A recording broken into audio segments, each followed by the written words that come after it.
Today we are joined by an Emmy award-winning journalist, Bitcoin educator, and host of the Coin Stories podcast. Let's welcome Natalie Brunell to the show. Thank you so much for joining us. Hi, thank you so much for having me. Really excited for this.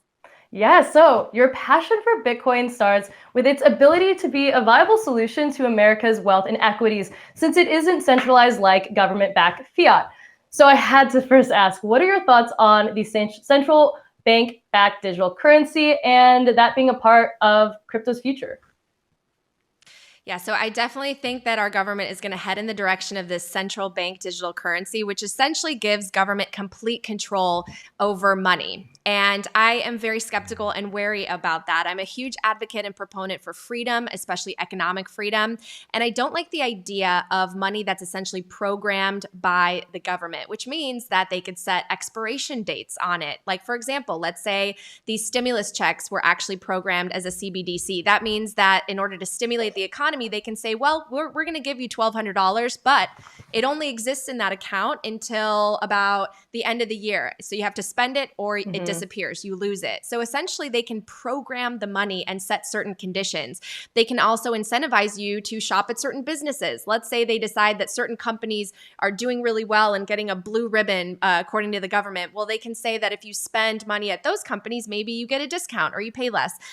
So it really bothers me that this gives more control to the government. We're heading in the direction of authoritarianism, in my opinion, when we talk about CBDCs. And really the antithesis to that is Bitcoin, right? Which has no control, no government, no CEO, no politicians behind it, and really allows the opportunity for people to have a form of money that can't be manipulated or debased. So very cautious about CBDCs.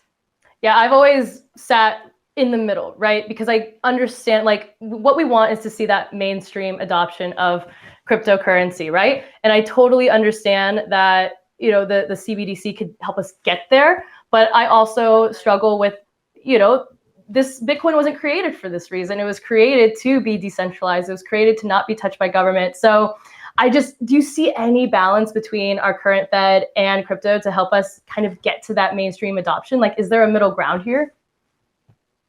Yeah, that's a great question. I mean, I definitely think that adoption of Bitcoin is going to continue to grow. And my hope is that places like the United States really embrace this technology and maybe purchase some to put on the balance sheet of our country, because we have such a problem with debt. And at this point, we can never pay back the debt that we have. But if we embrace an asset that is appreciating in the way that Bitcoin is, then maybe we can solve some of our monetary issues. But I do see a future where, the global reserve currency being the US dollar, I don't think that's going away anytime soon, although I do think it's under threat. And we have places like Russia and China that are developing their own currencies. They're filling up their reserves with things that are not dollars. They're commodities and scarce goods like gold. And so I think we have an interesting future ahead where the US's hegemony on money is really challenged by some of these other countries, but still recognizing that for the majority of the world, most people transact in dollars as opposed to other currencies. So I do see a future where, like Michael Saylor has predicted, where other currencies maybe collapse into the dollar, but then many countries maybe purchase Bitcoin for their reserves to sort of stabilize and back up the US dollar currency. And that would be an interesting world where we have sort of Bitcoin as a store of value, but then we have other payment rails, whether that be the US dollar or maybe stable coins on the digital network. So I think it could go in a couple directions. Yeah, and when legacy financial institutions show interest in crypto, which we're seeing pop up more and more, it does spur these thoughts that mainstream adoption will follow, but so does that regulation and that government involvement. So do you think this is actually good, or does it hurt the future that you see for crypto? Or is institutional adoption overall a good thing? Yeah, absolutely. I think that there need to be more avenues for the big institutions come in, because they do drive so much more adoption and retail awareness of a certain asset like Bitcoin.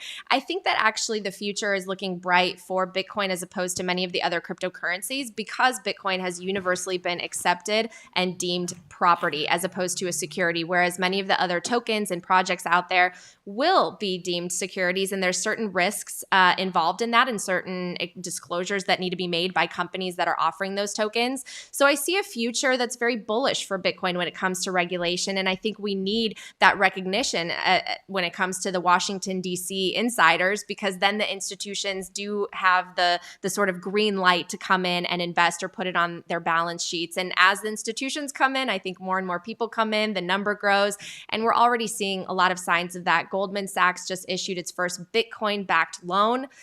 We have Fidelity allowing people to gain exposure to Bitcoin in their 401ks. So we're slowly but surely moving in that direction despite this very choppy water that we're in terms of the price.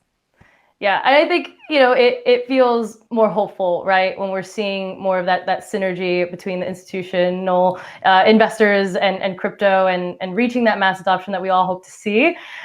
So how do we balance, all of this with consumer protection? I think that's like where the big question mark is. Does it start with just simplifying the message of Bitcoin? What are some of your takes on just, making sure that everyone understands what's going on? Because there's a ton of noise out there. Absolutely. I'm so glad you asked, because I think that this really puts a spotlight on how critical education is. Because with something like Bitcoin, there are some complicated things that you have to understand, especially when it comes to self-custody, because you have this, on one hand, amazing opportunity to take sovereignty of your financial future, take custody of your money and become your own bank. But there are risks with that, right? You have to make sure you remember your passphrase, and you have to keep your cold storage wallet secure. And so some people might be dissuaded from investing in something like that because there are too many hurdles. And then that means you introduce a third party to potentially, hold your Bitcoin or custody your Bitcoin. And that obviously is that third party risk that we need to ensure that these companies have solid backing and that they're following the rules and that they have integrity. So that's where it sort of reminds you of the legacy financial system, because we are used to trusting banks like Chase or Wells Fargo. And so I think it's going to be interesting in terms of the future, because there's so much competition in the space. You see exchanges popping up, and there are some that dominate, but there's going to be competition for customers, because as more and more people come in, there has to be an incentive in terms of just making sure that your coins are secure and safe, that some people want to earn yield on them and stake. Some people want, certain options for trading with lower fees. So I think there's going to be a lot of competition, and absolutely we have to make sure that these exchanges are doing what they kind of are selling in terms of their products and services to the customers. And safety is going to be number one. You want to protect the money that you put into these investments. Right. And a lot of it has to do with crypto really needing more clear storytellers. I firmly believe in that. I try to do the best I can on my end, as a journalist too. We need to share these messages that this is more than just a get rich quick scheme. This is something that can really increase financial inclusion. So, and help get more underserved people into financial systems, right? That is like a huge aspect of this. So, from kind of your seat, is that a large reason why you wanted to come and like kind of be a storyteller for the crypto space and spread that, message and simplify Bitcoin, I guess, a little bit? Oh, 100%. I mean, I really relate to the people out there that look at Bitcoin and they're super skeptical, or they're just simply confused, because I was the same way. I first heard about Bitcoin in 2017. I invested not understanding what it was and thinking that I was basically either gambling or investing in some sort of stock.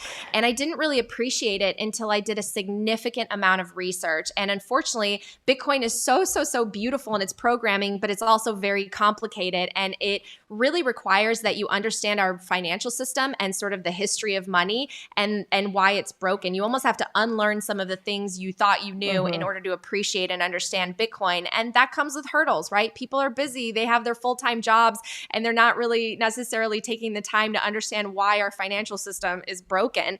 But at the same time, being a journalist like you for 10 years, I was sort of seeing the unwinding of our society in terms of it becoming more and more polarized and people feeling so left behind. Like, you have your job and it's never enough, and houses are getting more expensive, but your wages aren't keeping up. You were kind of talking about it with the domino story. I mean, the cost of living is surging and the price of assets is surging. So rich people are getting richer. And for the average person, they're trying to save and they're just getting crushed and squeezed. And I felt like that there's something wrong with that, because America was built on values of economic freedom and opportunity and self-determination and freedom. But when the rules are sort of rigged against you from the start, I think it creates a system of frustration and inequality where we now have just wealth concentration on one end and people feeling squeezed and left behind on the other. And I feel like we're better than that. Like the American dream represents something better than that. My parents came here from another country with me when I was little for the American dream. So I really see a lot of opportunity in Bitcoin to sort of bring some stability and allow us to rebuild our financial system in a way that is more accessible and really more fair, that doesn't advantage the rich at the expense of the poor. Yeah, exactly. And I think it's just on folks like us or folks in the industry, right, to tell that story, to share that this isn't something, because I think that message is also getting construed a little, right? People think, oh, well, Bitcoin's for rich people. And it's like, no, guys, this is like not what we're trying to do right now. So yeah, I love that messaging, and I'm really hopeful that we can kind of keep pushing it forward. When you talk to young people about crypto, what do you say to them? Is this the kind of thing that resonates with them, or what kind of gets them interested in the space? Yeah, so it's interesting you asked that, because just last week I was speaking to a group of seniors in a high school in Ohio, and it was so exciting because they had heard of Bitcoin, but they didn't really understand it. And most of them are not investing in things like stocks, but all of them did have a savings account. So we started the conversation there, and I was asking them if they knew how much interest they were making and, what they're saving for. And like any of us, no matter what age you are, you want to be able to plan for your future, right? And the best time to start is when you're younger. I remember my parents opened up a checking account or savings account for me when I was younger. I think I had a CD. But the reality is, if you just have a savings account today in the US, you're literally losing money as the result of inflation. And if you would start to invest, which I think a lot of people don't learn about, at a young age, unless their parents are really big investors, or until later in life when they really take the time to educate themselves, you're losing out on some time to really have your money work for you, right? And so I think something like Bitcoin is really powerful, because the way I do talk about it, especially to young people, is it's a savings technology. As you get older, you're going to want to buy things, you're going to want to get a house and pay for your education, and you need something that's going to store the energy and the value of your money. And unfortunately, again, like a savings account's just not going to do it. So I think it's really exciting, and I think the younger you start in Bitcoin, the better, right? I mean, I wish I was younger when I knew about Bitcoin. I know, right? So I just think I love talking to young people about Bitcoin, but at the same time, I will say, because maybe some of them are not really familiar with the system and the bigger picture, they look at Bitcoin and they're like, that's too expensive. I can't get into it. I'm not able to buy a $40,000 coin. And so they're more likely to take a risk on these sort of altcoins that are, pennies or fractions of pennies, because they think it's going to take off. And that's really like going to the casino. And that's what I try to let them know as well. Yeah. I mean, and thank goodness, right? Thank goodness there's someone like yourself out there helping spread the right messages. Like we said, there's so much noise out there. Natalie, this is so amazing. Thank you so much for all this information and coming on the show and sharing your time. Where can our viewers find you and reach you and watch all the things? Well, thank you so much for having me and for everything you do. My podcast is on every platform. It's Coin Stories. I'm on Twitter at Nat Brunell, and you can also connect with me on my website, talkingbitcoin.com. Hey guys, thanks so much for tuning in. Be sure to like, comment, and subscribe, and hit that notification bell. We'll see you tomorrow.